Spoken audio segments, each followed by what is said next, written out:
Sir, Leadership sir, sir, change, sir. sir, hold on.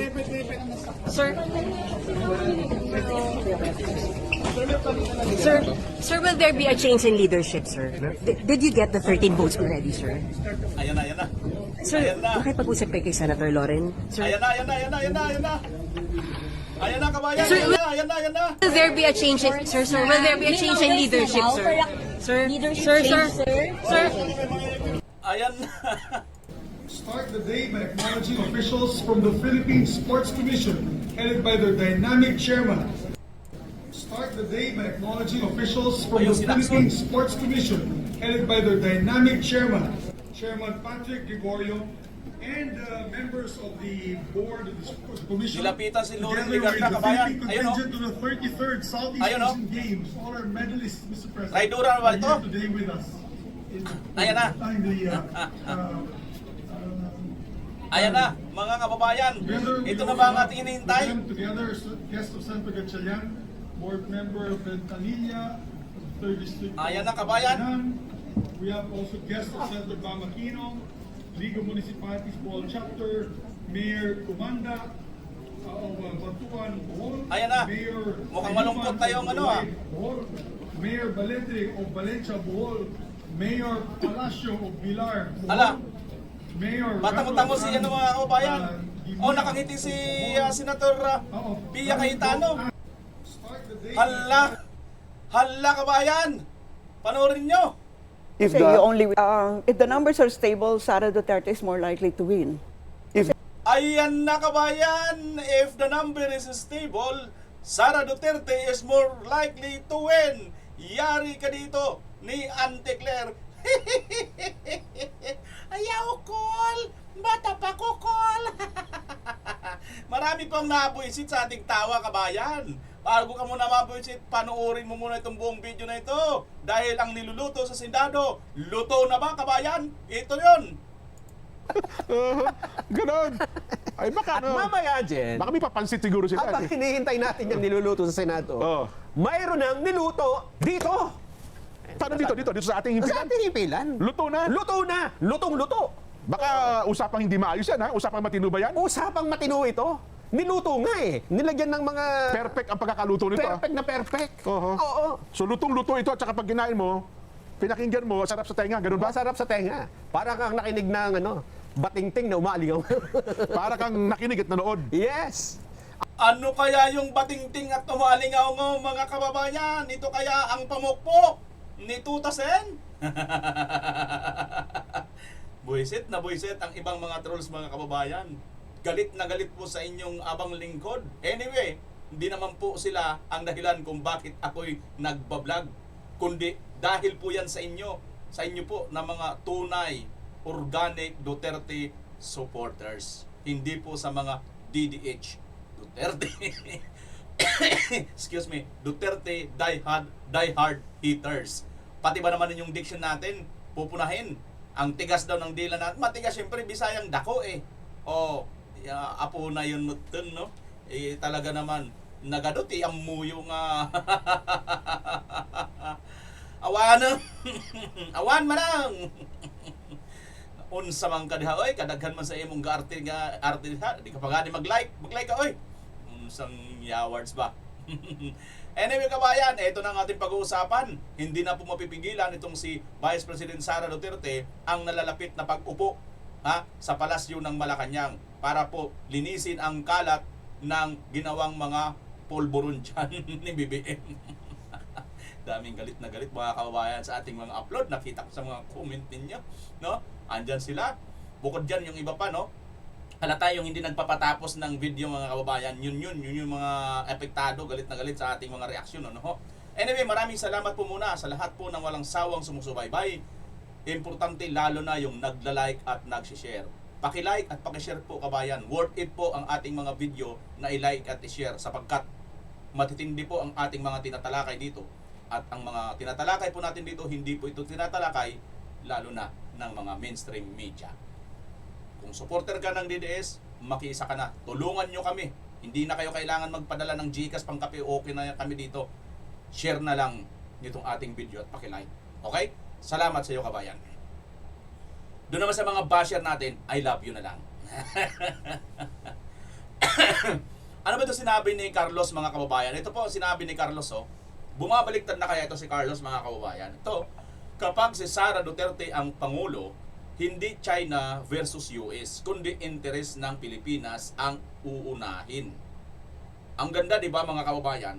Ito, bagamat alam natin na talagang mulat sa poll, BBM talaga supported ito. Naging ano nga ito, naging vice chair nga ito, tsaka naging ano to, di ba, yung national security, di ba, advisor. So, ano talaga ito, tawag dito, yung maka-BBM. Katulad kay Atty. Ruy Naguanson, liberal talaga, dilawan, pero hindi dahil porkit dilawan siya, ikakain na sila ng tae. Di ba? Andun pa rin yung pagiging makatarungan nila. Andun pa rin yung prinsipyo nila sa buhay, hindi nawawala. Ganon din ito si Professor Carlos, mga kababayan. So sana, maging ganito ang mga pag-iisip nitong ating mga kababayan. Lalo na nga po ito, noon na may mga katungkulan, mataas na pa yung nag-aralan, di ba? If the numbers are stable, Sara Duterte is more likely to win. If Kasi you only the numbers are stable. I mean, mainly because you can win by a vote of one, One, plurality. yes, plurality. Okay, like that. But I hope Sara Duterte, when she becomes president, will have a more nuanced foreign policy. And I've always supported this, and this is also one of my memos to Bongbong Marcos. Strategic autonomy means you're not choosing between these two hegemons, but you have a more nuanced foreign policy, which means that whichever one gives us, channels for selling our banana, pineapple, etc., economic diplomacy, Yeah. we go there. No? So if you- India will do that, Russia, etc., So you're saying, ma'am, when it comes to foreign policy, Pilipino muna. yes. Pilipino muna. Unahin mo yung interest natin. Interest. If the numbers Di ba? Ang ganda ng sinasabi niya, unahin muna yung ating interes. Kahit China, kahit Russia pa ang makapagano ng ano natin, mga produkto natin, katulad ng bananas. Tandaan po natin, mga kababayan, ang bansa po natin ay mayroon pong mga produkto na mga ini-import dyan sa iba't ibang mga bansa. Lalo na nga itong banana, pineapple, durian, at mangga, at iba-iba pang mga produkto na ito, pagdating sa Amerika, malaki ang pinapatong na taripa sa atin. No? Pero kung itong mga bansa nito, China, Russia, ito yung makakatulong na hindi tayo didihaduin, hindi tayo masyado babaratin, di ba? At hindi tayo pahihirapan, doon tayo kikita. Abay, maganda ito. Ito yung sinasabi natin, economy ang pag-usapan. Ang problema kasi dito sa Marcos administration, naging makasarili. Politika at makasarili. Pansarili lang talaga. Kaya ito na naluklok dyan sa pwesto. Yun lang talagang hinangad nito. Wala na pong iba, kabayan. Kaya nakakalungkot, di ba? Pero katulad nga nito, sinasabi nga niya, yan ang sinasabi kay Bongbong eh. Sabi nito, are stable, Sara Duterte is more likely to win. If Kasi the numbers are numbers are stable. stable. I mean, mainly because you can win by a vote of one, One, plurality. yes, plurality. Okay, like that. But I hope Sara Duterte, when she becomes president, will have a more nuanced foreign policy. And I've always supported this, and this is also one of my memos to Bongbong Marcos. Strategic autonomy means you're not choosing between these two hegemons, but you have a more nuanced foreign policy, which means that whichever one gives us, channels for selling our banana, pineapple, etc., economic diplomacy, Yeah. we go there. yun, tama yung sinasabi ni Professor Carlos. Kaya sasaluduhan natin itong mga kababayan kahit pasabihin na ito ay maka-BBM, no? Kasi totoo ang punto niya eh. Dapat talaga ganyan eh. At ito na nga, no? Pag nanalo si BP Sara, alam naman niya na hindi po basta China, US, hindi. Kundi interes ng Pilipinas ang uunahin talaga yan. Sigurado po tayo niyan, mga kababayan. Tingnan mo niyo ang Davao, di ba? Napaka-asinsado ng Davao ngayon, mga kababayan. Ang ganda po ng Davao City ngayon sa nakikita natin ngayon, no? Kaya okay na po 'yan. Wag na po nating anuhin yung Davao. Di ba? At ito, update tayo dito sa expected na po natin ito pong impeachment ni Marcos ay hindi po ito magtutuloy, no? Talagang ano lang to, muro-muro, hawsyaw lang nilang ginawa. Tingnan niyo po ito. Ridon, binuljak ni Pulong sa pahayag na kidnapping pagdala kay Digong sa ICC. Ito po ay kidnapping. This is implementation of a warrant of arrest issued by the International Criminal Court through the Interpol. Ayon daw yung kay Cokie Ridon, mga kababayan. Sumagot dito si Congressman Pulong, sabi niya, it was always been a crime to detain a person against his will without legal justification. Such an order can only be carried out if Filipinos themselves choose to submit and personally deliver one of our own citizen to the Hague. Yan po, mga kababayan.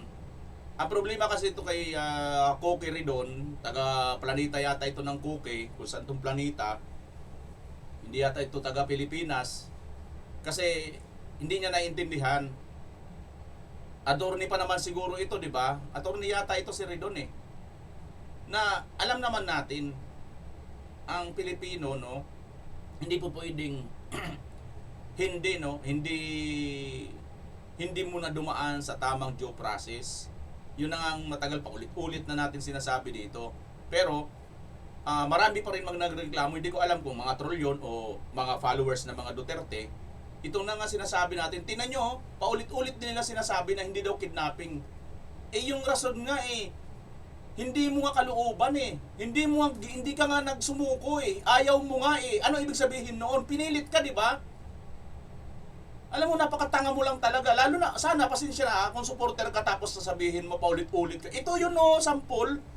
Nakakainis kasi minsan mga kababayan, may mga nagko-comment, paulit-ulit ka naman. Kailangan ulitin kasi may mga ganitong issue. Oh. Katulad nung isang pinakita ko kanina, yung abogado ni attorney ni VP Sara, di ba? Si Puwa. Oh, ilan ba sa atin? Lahat ba kayo nakapanood noon na sinabi ng Puwa, napakalinis pala ni VP Sara? Oo, marami, pero marami pa rin ang hindi nakapanood noon. Kung nang inulit ko kanina, na nakita kong comment, salamat BMR dahil inulit mo yung video na yan. Yan, hindi pa namin alam. O di ba? Di ba nakakapagbigay tayo ng enhance sa mga hindi pa pala nyo napanood na may mga ganito? Kasi tanda natin mga kababayan, paulit-ulit sila. Wala po silang ginagawa kundi ulitin lang po nila, sasabihin lang nila na magnanakaw si Sara, Sara Lustay, di ba? Yung 125 million, yun lagi sila eh. Tapos tayo rito, kami rito ng mga vlogger, pupunahin nyo. Sasabihin nyo, wag nyo iulit. Di ba nakakainis mga kababayan? Kasi may mga ganun tayong minsan. Di ko alam kung supporter yun o mga troll lang yun, no? Na para sirain lang yung momentum ng ating ginagawa rito. Kasi pag nasira nga naman ang momentum natin, mawala na tayo sa focus, tatagumpay sila, di ba, kabayan? Ganyan po ang style ng iba. Di ba? Ito yun, no? Pakita ko sa inyo ulit. Ayan, no? Oh. Saan ba yun? Pinag-usapan noon sa Quadcom sa lower house na itinatanong kay Vice President noon, diretsahan yung sinasagot sa COA. Opo, let me put that in context, Ma'am Karen, no? I think Sandali ha mga kababayan, kasi ito sinabi ni Karen, diretsahan ninyong sinasagot sa COA yung mga tanong sa kanila noon. Which is ang bintang ng itong mga ugok, kasama nito mga animal na mga troll, hindi daw sumasagot si VP Inday Sara. Paano niya malalaman? Hindi nyo nga alam eh. Hindi nila nakikita eh. Tayo ngayon ng mga Duterte supporters, kami ngayon ng mga vlogger, ito yung trabaho namin. Ipaalam sa inyo ngayon yung hindi natin nakita. Kasi ako man, alam ko na may ganitong sagot pero hindi ko nakita yung ganitong interview. Gets nyo kabayan? Hindi po ako nagagalit pero naiinis lang ako. Hindi nagagalit pero naiinis. Ano ba talaga, Bimar? Kasi nakakagigil minsan yung iba eh. Pero salamat dun sa ibang mga nag-comment na salamat, Bimar, sa pag-share mo ng video na ito. Kaya nga sabi ko sa inyo, ito mga kababayan, captured nyo itong part na ito. Ito ngayon ang ano ninyo, isend ninyo sa iba't ibang mga ano. Ayaw din natin puntahan mga kababayan. Ang original kasi nito nasa ANC. Alam nyo naman po ang ANC, ABS-CBN yan. Nagka-copyright yan. So dito natin kinuha kay Dalagang Pilipina dito sa Twitter o sa X. So ang nangyayari ngayon, lahat ng mga pinag-usapan noon sa Quadcom sa lower house na itinatanong kay Vice President noon, diretsahan yung sinasagot sa COA. Opo, let me put that in context, Ma'am Karen. No? I think because hindi masyadong na-discuss kung ano ba yung findings ng COA. Actually, if you look at the findings of COA, whether it be from the Audit Observation Memorandum, which is the first issuance of their findings, all the way to the Notice of Disallowance. No? So, tatlo kasi yan eh. AOM, Notice of Suspension, and Notice of Disallowance. Walang nakasulat doon na merong korupsyon na nangyari or may binulsang pera. So ang nangyayari ngayon, lahat ng mga pinag-usapan noon sa Quadcom sa lower house na itinatanong kay Vice President noon, diretsahan yung sinasagot sa COA. Oh, bakit sinasabi dito ni Karen Davila na yung mga tinatanong at mga pinag-uusapan noon, bakit noon? Yung noon ba tsaka ngayon parehas? So itong video ngayon, pero yung topic nila noon, ano yung noon? Yung tanong na paulit-ulit ng mga ugag, bakit daw hindi sagutin ni Vice President Sara Duterte ang tanong sa kanya kung saan niya ginastos yung 125 million in just 7 days. Ito yung sagot, kabayan. At para sa akin, na nakakaintindi, kung nakakaintindi ka, sumama ka sa pagkakaintindi namin. Dapat ang sasagot si VP Sara at sino ang kanyang sasagutin, hindi Congress, mga bugok, kundi COA. Kasi COA po ang auditor, hindi naman po Congress eh. Legislative overreach na po yun. Hindi po nila trabaho yung mag-audit, kundi ang trabaho po ng auditor, COA, kaya nga Commission on Audit eh. Tanga ka ba? O, na-audit ba hindi? Naulit yung mga nakaraan. Paulit-ulit lang. Kasi paulit-ulit lang din ang ibinabato kay VP Inday Sara. So paulit-ulit din natin yung sagot. Ito yung sagot. Sumasagot ang Vice President Inday Sara mismo direkta sa COA na ang sabi naman ng COA, wala naman talagang anomalya doon sa 125 million na hinahanap nitong mga ugag ng mga MPA na makataiblak. Ngayon, nagpa-file na naman sila, ito naman ang gamit nila. Gets nyo? Yun, kabayan. Sana na-gets nyo na yan para hindi na natin balik-balikin, ha? Para hindi na kayo masyado ano. Ito na. Ano ba talaga? Ano na bang nangyayari ngayon sa Senado, mga kababayan? Sa Senado naman, kinumpirma ni Blue Ribbon Committee Chairman Ping Lacson na nagkaroon ng draft partial report sa resulta ng investigasyon sa flood control projects. Pinakakasuhan dito ang 3 senador at ilan pang mambabatas pero hindi raw ito opisyal na inilabas at iniurong na ng komite. Para sa iba pang detalye mula sa Senado, nasa linya ng telepono si Mean Los Paños. Bean, bakit daw ba iniurong yung draft partial report? Pinag-usapan ngayon ng mga miyembro ng mayorya ng Senado naman ang draft partial committee report of Close Control Staff na dinidinig ng Senate Ribbon Committee. Nasa siyam na senador ay nag-focus sa mga oras nito sa opisina ng Senate Majority na MCBD. Bago yan, nakausap natin yung chairman ng committee ng Senate President Conference. Tingnan nyo mga kababayan, gulong-gulo na sila sa Senado, di ba? Tingnan na natin update ngayon sa Senado kung ano na. Baka wala na ito si Lacson ngayon.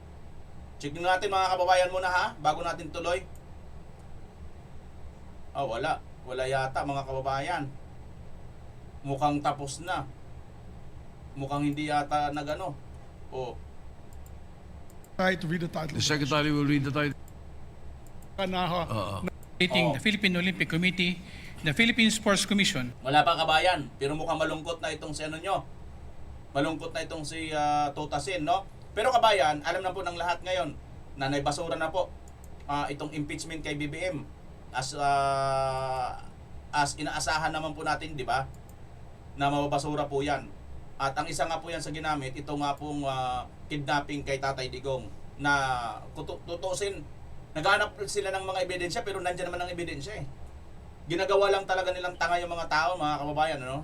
Pero wag po tayong padadala dyan. Kaya kayo pong mga followers natin ng mga DDS, sana po makiisa po tayo.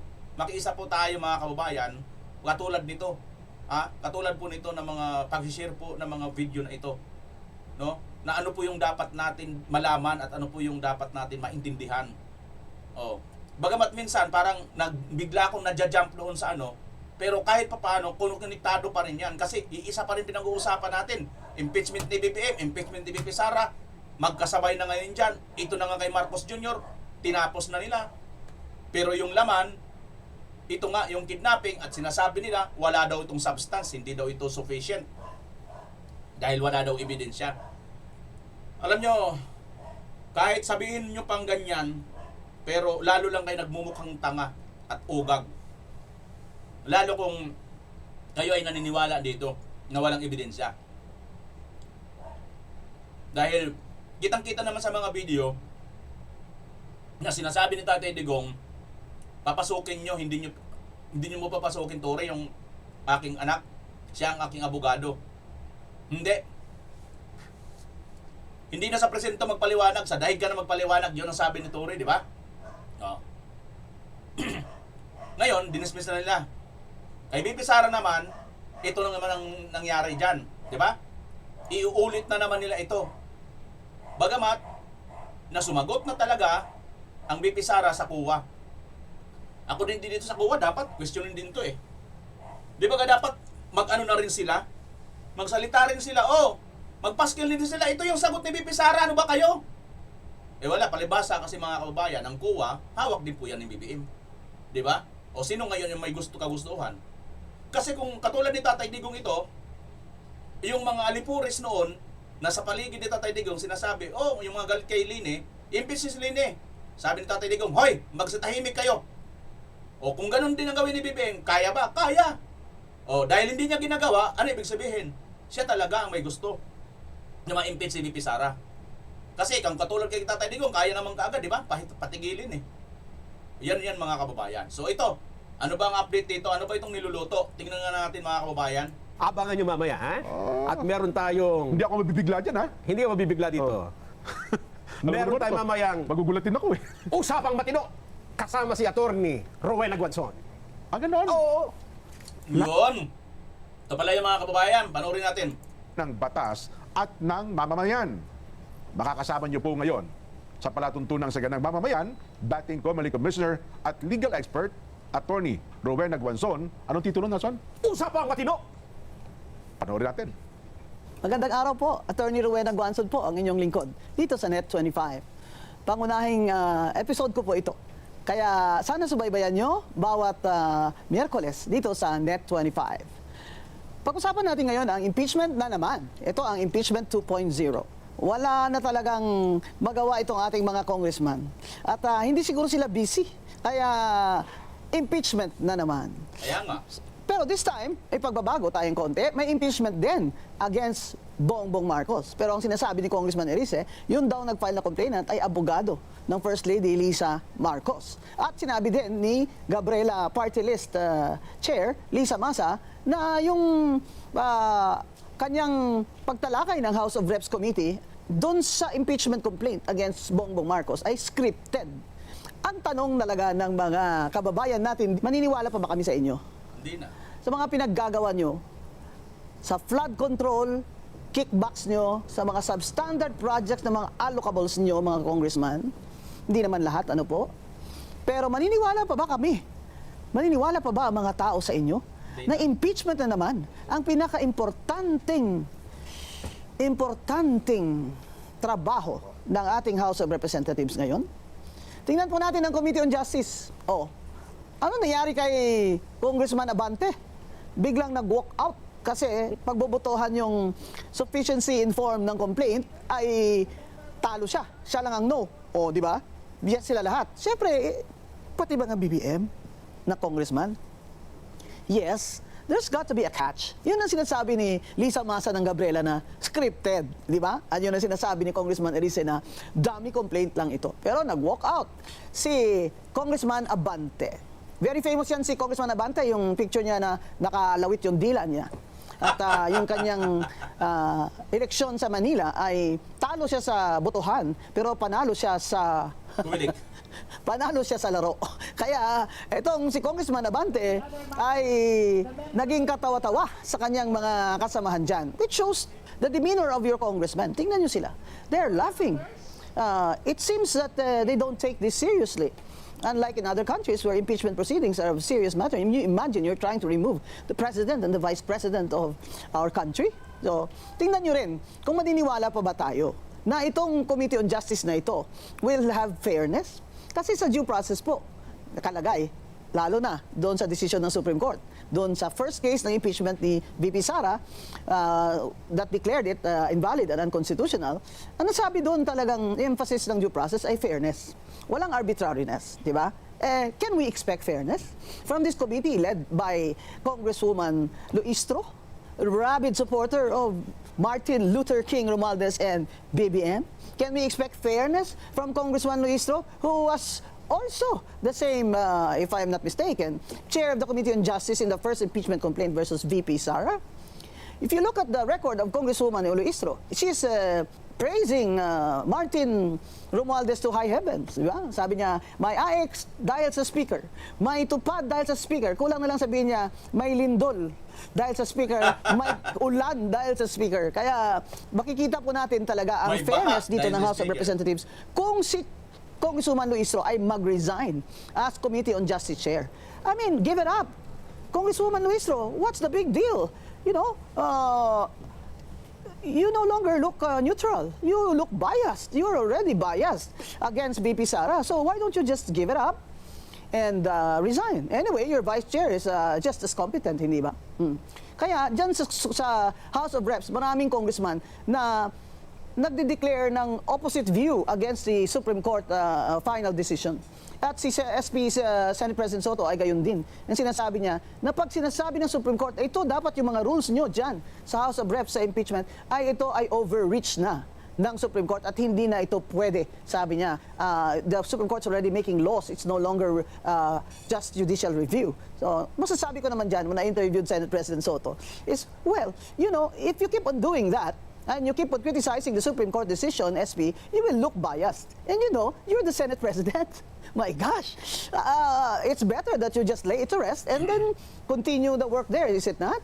Kung aakyat po ang impeachment sa inyo, ano po ang gagawin nyo? Sabi niya, gagawin ko po yung ayon sa aming mga patakaran. Well, that's great, right? Now, but if the impeachment complaint against President Bongbong goes up to the Senate, in the unlikely event, the Senate President will not preside over the impeachment hearings. It will be the Chief Justice of the Supreme Court. Di ba? Kasi hindi naman pwedeng siya. Di ba?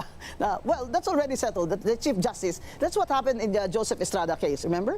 So, ang tanong ko kay Senate President Soto when I interviewed him is, in your personal opinion, SP, okay pa ba itong impeachment na ito? We're already 2 years from the election? Sobra na. Di ba? And he said, in his opinion, it's really already impractical. So tingnan natin ang ating House of Representatives kung paano sila gumalaw at yung demeanor lang nila. Kaya sigurado aakyat ang impeachment complaint. Pero kailangan nila, again, this time, they have to follow the rules according to the last Supreme Court decision. They have to refer it to the committee, and then they have to bring it to the plenary, the complaint, and then all congressmen and congresswomen, and of course, the Vice President Sara, must have a copy of the complaint. Kasi noon po sa first impeachment complaint, grabe, no? Ikaw nga nasasakdal, sa ordinaryong kaso, binibigyan ka ng kopya ng complaint. Ito ba kaya na ini-impeach nyo, tinatanggal nyo yung Vice President, hindi man siya nabigyan ng complaint. Kaya mga kababayan, maasahan ba natin ang ating House of Representatives na magiging fair sila? At magiging objective sila? Maasahan kaya natin na dahil si BBM ang President ay susuriin din nila ng maayos at kung may bigat naman yung mga kausa o grounds ay iakyat nila din sa Senado? Isa po sa mga grounds dyan ang pagdodroga niya dahil siya ay sinasabing addicted to cocaine. Na simula pa 12 years old siya, sinabi na ng kapatid niya na Senator Amy na siya ay addicted to cocaine. Ang sinabi naman ni Congresswoman Leila de Lima na hindi yun sapat na betrayal of public trust. Pag-uusapan ho natin yan uli. Pero sa ngayon pa lang, kung nagdodroga ho at nagko-cocaine ang presidente, ano yan? Nung tumakbo siya, sabi niya, of sound mind siya, and body and healthy, and, he's not committing any crime. He's committing a crime! He is committing a crime every day when he snorts cocaine, and his decision-making prowess is going to be unstable and erratic and unreasonable. Yan po ang resulta dun sa ground of the impeachment complaint against him that he is addicted to cocaine. Not by itself, but that it impairs his cognitive functions and it impairs his decision-making process, and that's why he cannot be a good president of our republic. Abangan po natin dito sa mga Pilipinas. Ito po si Attorney Rowena Guanzon. Salamat po. Ayan mga kababayan, kapansin-pansin ang isang napuna ko dito sa sinabi ni Attorney Rowena Guanzon. Ito daw si Dilima ang nagsabi na not so patient daw yung tungkol sa droga. Teka lang, Dilima. Teka lang. Medyo parang kakaiba naman yata dahil di ba? Nakulong ka, naakusahan ka, di ba? Na nandoon ka, nakikipag-party-party ka doon kay Junel. Di ba? Mayroon ka pa doon ng careless whisper yatang sumasayaw-sayaw doon sa doon sa loob ng kulungan. Ano bang nangyayari doon sa loob ng kulungan noong panahon ninyo, di ba? Di ba dyan ang lutuan ng illegal na pulburon? Kaya nga nang dumating si Duterte, nang dumating si Bantag, pinasira lahat ng mga kubol dyan. Na hindi natin alam, mukhang si Katapang, may mga, hindi na kubol, ginawa ng hotel. Ibang klase talaga. Ibang klase talaga. Gano'n na kaya rin yung karami ang kubol dyan at mga nagluluto dyan ng masarap na pulburon? Dyan sa BGMP, mga kababayan. Dyan sa Muntinlupa. Gano'n na kaya karami? Sa tingin ninyo? At si Dilima pa talaga nagsabi na hindi ito sufficient yung akusasyon kay BBM na nagdodroga. Bakit? Mula ba ng 6 years old si BBM, 12 years old, nandun ka ba katabi ka niya? Dilima? Ang ate kasi nito ang nagsabi, 12 years old pa lang, nagkukukin. At ayaw na ayaw, takot na takot magpa-hair follicle drug test. Sabi nga nila, pagka silence means hindi. Marami na naman ang matutuwa sa ating tawa. At doon kay Auntie Claire, baka maumay kayo, kaya hindi ko na ipanood muna yon, no? Pero gagawa ako ng video doon kasi ako mismo natutuwa ako. Sayang ang wrinkles. Pangtanggal ng wrinkles kasi yung tawa ka ng tawa. Anak ng titing naman, oh. Hindi lang naman ako dito mag-isa tumatawa eh. Pati rin naman kayo dyan, promise. Pero sa totoo lang, pag tumatawa tayo, banas na banas at aatakihin naman ng kanilang mga wrinkles, ito po mga tambalos-los na mga bayarang trolls, mga kababayan. At dahil dyan, andito na ang ating mga masugid na taga-subaybay. Babasahin na po natin ang inyong mga comment. Ano ba ang inyong mga comment dyan? Pasok. Mga kababayan, pasok. Ayun o. Ang sabi. Hello, good morning BMR. Watching from Athens, Greece. Si Jocelyn Santos. Ayan. VMR, ang sarap nyo talagang tumawa, nakakaalis ng stress. Ako ay laging nanonood sa inyong vlog sa YouTube, watching po from Geneva, Switzerland. Uy, writer's sleeve, no? Talaga naman, kita mo yan, oh. Maraming natutuwa ng mga OFW na talagang sobrang nakakalungkot, di ba? Good day, VMR, watching from Tondo, Manila. Ayun, no? Si Maridel Villanueva sa Tondo. Si good morning naman si Mahal Jose, yun no. O, di ba? Sir, okay lang na malakas ang boses nyo para maintindihan ko, sabi ni Maria Buebos. O, di ba? Yung iba kasi nagrereklamo eh. O, nakakatuwa ka pala, Sir BMR. Tawa ako ng tawa sa iyo, sabi ni It Matters. Kita mo si It Matters? Pero si It Bulaga, matutuwa ka ba kay It Bulaga? Hindi kaya yata matutuwa. Sir Vimar, pang-aktor ang acting mo. mahusay pang FAMAS Award, sabi ni Michelle Culyarga. Ayaw! Ayaw, Col! Bata pa ko, Col! Nagmurit! Nagmurit ni Auntie Claire, sabi nito na murit, ano yata ito, kapampangan yung murit, no? Tuwa din ako sa'yo, boss. Yan ang EI nila. Sabi ni Bernardo Espijo.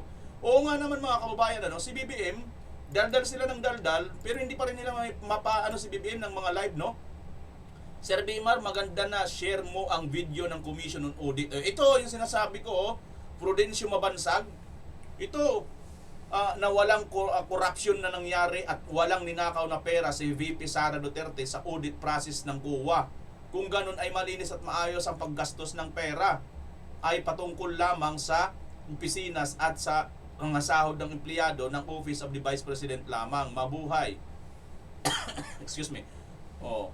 'Di ba? Salamat din po Prudencio Mabansag. Sana paki-share niyo rin itong video na ito.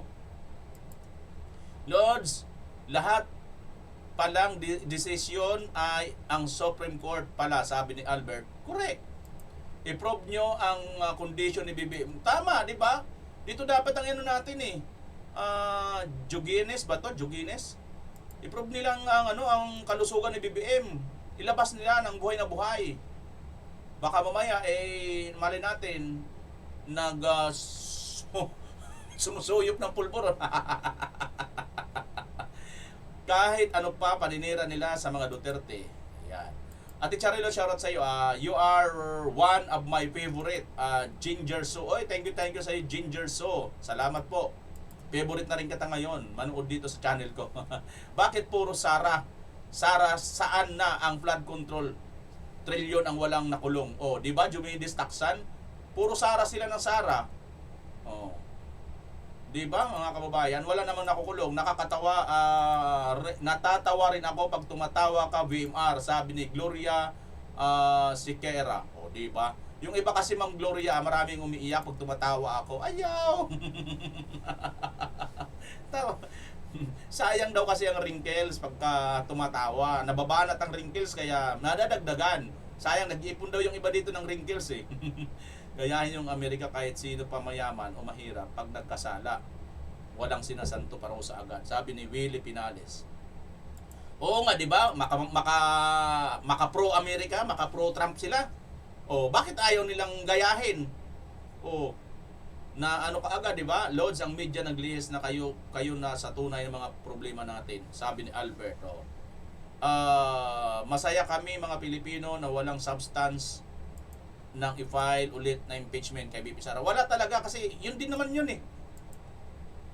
Bimar, pwede ka na pong mag-artista as comedy watching from Hong Kong po. God bless, sabi ni Reals, Dollars, ayan, Tilopera. Salamat po. Ibig sabihin ng basura, saan mo nilagay. Ilagay mo sa nakikita mo ang hinaharap mo. Ano daw? Done like Dano say. Rebecca Ferrer, ginawa na lang idiot si Tatay Digong, basta na lang ipinadala. Kaya nga, di ba? Basta na lang pinadala si Tatay Digong, mga tanga to talaga itong mga ito. From Athens, Greece naman, si Jocelyn, siya pa rin yung kanina. Chicken, paulit-ulit ang lintik na yan, bias na media, dilawan. Sabi niya. Galing ba sa iglesia ang kikipagdebate? Ano daw? Yan. Dapat may bagger ang Supreme Court para maniwala kami. Wasting time at money trying to so hard impeach Vice President Sara. Sa totoo lang, maraming abogado na ang nagsabi niya na iisang posisyon nila. Technical naman ang bagong impeachment. Kaya nga, ganun nga eh. Marami na talaga eh. Kaya nga wala eh. Ano na lang talaga sila, aksayan ng panahon. Tapos ito naman mga congressman, tututukan naman nila kasi nga para malayo sila sa issue sa paghahanap sa kanila ng taong bayan. Kita niyo mga kababayan, di ba? Itong si pangalan nito, itong si Lacson, nagpalabas na ng kanyang report. Di ba mga kababayan? Ang kanyang pinalabas na report ito na, di ba? Kakasuhan niya itong mga sila Senator Jinggoy, Senator Villanueva, Senator Chis Escudero, pero si Martin hindi niya makasuhan. Kita nyo na mga kababayan kung paano nila go paikutin, paano nila ilhis ang tunay at totoong issue, di ba? Yun po ang nangyayari sa atin ngayon, mga kababayan. Kaya mahirap po pagka hindi po tayo aware, no? At hindi po tayo nagbabantay sa tunay na mga issue. Yan po ang nangyayari ngayon. Si Lacson, no? Dinadaan po dito sa mga dinadaan po dito. For the exemplary leadership, support, and contribution to the successful participation of the Philippine delegation in the 33rd Southeast Asian Games held in Thailand from 9 to 20 December 2025. Majority Leader. May I be allowed to sponsor the measure, Mr. You may proceed. Thank you. Mr. President, the whole country rightfully rallied behind our athletes and cheered for them. Ito yung sa rally pala mga kababayan. Pero yun nga, wala pa pong update Wala nang update kung ano nang nangyari dito ngayon sa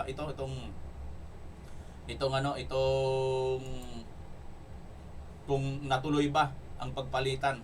Tingnan nga natin mga kababayan. Hindi kasi di ba alam mo naman sa stocks sumipa tsaka sumubs dahil kulang po ang ating pera. Mas malaki ating inilalaan na budget. Kaya pala pinaupo doon sa podium. Magkakaroon ng term sharing. Sen. Loren. Sabi ni Soto, hindi, nagbibiro lang yan. Ayun. Sa pagbabalik daw po ng sesyon, Ito daw, sandali mga kababayan, atasan natin konti. Mukhang may term sharing na. ay nanonood po ng ating palatuntunan. Kamusta po kayo? Sana po ay okay po kayo dyan. Yan. Sino pa? Yan. Si Wendy Roma Lahada ay may pagbati. Ang Kadan Gala ng Bislig City, Surigao del Sur ay nanonood daw po sa ating palatuntunan ngayon. Mga taga Bislig, kamusta po kayo? Bislig, Surigao del Sur. Si Brother Dan. Nila ang term sharing ni Soto at Loren Ligar. Ayun pala, Nelson. Baka daw magkaroon. Kaya pala pinaupo doon sa podium. Magkakaroon ng term sharing. Sen. Loren. Sabi ni Soto, hindi, nagbibiro lang yan. Ayun. Sa pagbabalik daw po ng sesyon, si Senador Loren ang nagsilbing presiding officer, kaya tinawag siyang Madam President, at siya po nagdeklara ng adjournment ng session. Sabi ko sa iyo So walang pagpapalit. Walang pagpapalit po ng liderato. Pero may nagtangka nga raw talaga. May nagtangka. Kasi ngayon napakaliit na napaka-slim ng kung bilang ng mga senador ang ating pag-uusapan kasi sa majority 15 lang kasi kailangan mo lang ng 13 di ba? Para ikaw ay maging majority. Yung nasa minority group ay siyam. Di ba? Di siyam, 4 lang ang kulang mo. Kaya talaga medyo slim, hindi maaalis mo dyan araw-araw. May magtangka talaga. Na magkaroon ng palitan ng leadership, lalo ngayon sa ingay ng usapin ng politika at saka maiinit na issue ng ating bansa ngayon. Tapos ngayon, kakasuhan mo pa yun, ilang senador? Incumbent senator siya, tatlong incumbent, saka isang former senator. Di siyempre, may mga kasamang yan. May mga kaibigan yan dyan, may mga supporter. Di ba? Siguro nahilot nila. No? Siguro, pagka kayo, term sharing na lang tayo. Baka sabihin ni Senador Loren, kailan ako? Standby ka lang dyan. Standby ka lang dyan. Huwag ka munang magtanong kung kailan. Basta term sharing tayo. Term sharing. Kailan ako? Tuwing mag-adjourn. Ikaw upo. Ay, naka. Ayan. Si Kuya Ronald Pujeda. Ayan mga kababayan, so nagkaroon po pala ng term sharing. At siguro nga po, ano lang ito, parang binabakuran niya. Dahil tatlo po, incumbent senador po ito, Jinggoy, Chis Escudero, Joel Villanueva. Tandaan po ninyo, si Jinggoy, may kapatid po yan. May kapatid po yan at umangal na nga. So yung tatlo, na umangal doon sa mga kababayan, hindi pumirma dito sa binack-out yung perma niya sa report ni Lacson, di ba? Na kakasuhan. Andun si JVRC ito, kapatid ni Jinggoy yan. Kahit naman paano, kahit magkaaway yan, magkapatid pa rin yan mga kababayan. So ang akin lang dito naisip, ano kayang nangyayari dito sa mga Villar, Itong Villar, lalo na itong lalaki na Villar, di ba? Matagal-tagal din na nanunggulan ito sa ilalim ng pamamahala ni Tatay Digong Tapos ito rin si Camille, alam naman natin talo din to kung hindi ito naagapan ni BP Inday Sara Prinamut kasama si Aimee, di ba?